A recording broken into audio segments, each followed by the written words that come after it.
Pierre Baki, now in his mid-60s, was born and raised in Paris. Bonjour, comment allez-vous? His uncle managed one of the most popular restaurants in France.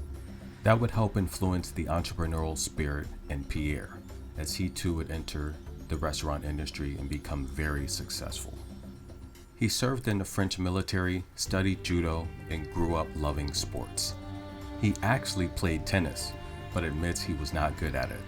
But he wanted to be involved with the sport somehow. So during the year 2002, he decided to get out of the restaurant industry and take a shot at being involved with tennis. A chair umpire. That's right. With rigorous training and paying his dues, he would climb the ranks. And fast forward to today, he's been a professional chair umpire, officiating ATP and WTA matches for nearly a decade. He's called some of the most important matches we've seen all time, including Grand Slam championships, ATP finals, and WTA final matches. But not without controversy. If we go back to the 2021 French Open semifinal match between Barbora Krejcikova and Maria Sakkari, Sakkari hit a ball long when Krejcikova had match point. She believed it was out. The linesperson thought so. But Pierre reversed the call.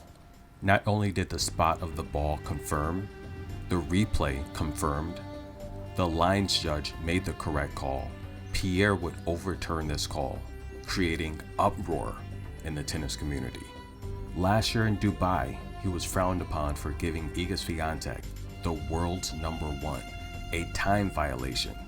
That's right, she took a bathroom break between sets against Barbora Krejcikova, and she was given a time violation for getting back to the court 10 seconds late.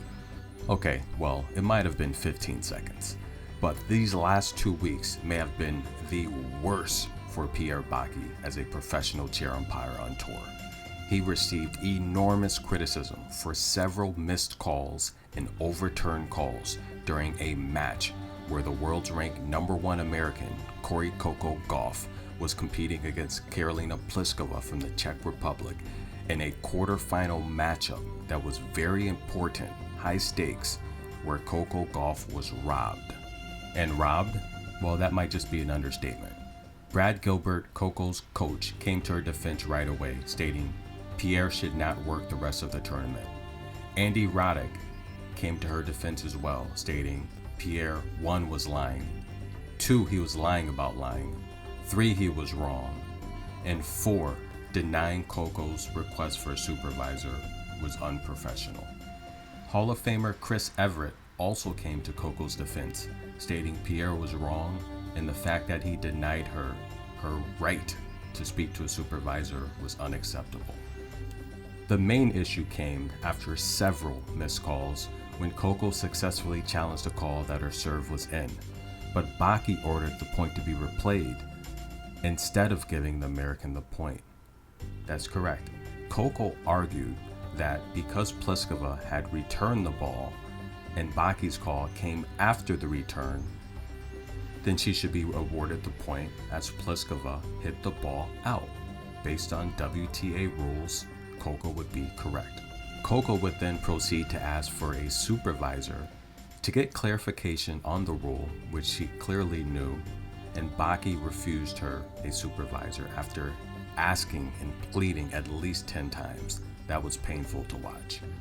However, less than 1 week later, Andy Murray, former ATP ranked #1, multiple slam champion, future Hall of Famer, ran into more controversy with Pierre Baki.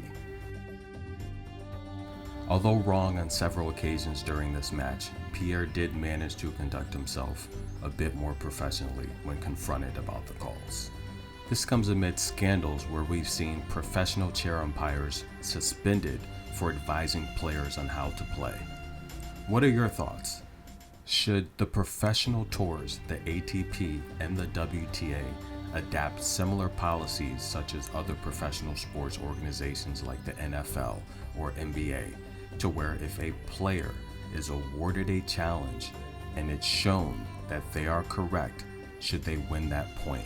Should we Somehow create a review system to where the player, if they are proven to be correct, should be rewarded that point based on the rule book.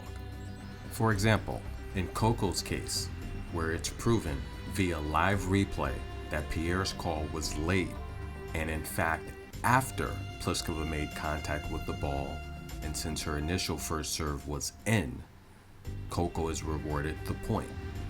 How do you feel about a system like that? Would it delay the game? Would it drag out matches? Would it ruin form, timing? Comment below. Tennis in a Minute. I'm your host, Good Energy. But also, chair umpires that are caught deliberately breaking the rules, what should happen to them? See you guys soon. We'll be back.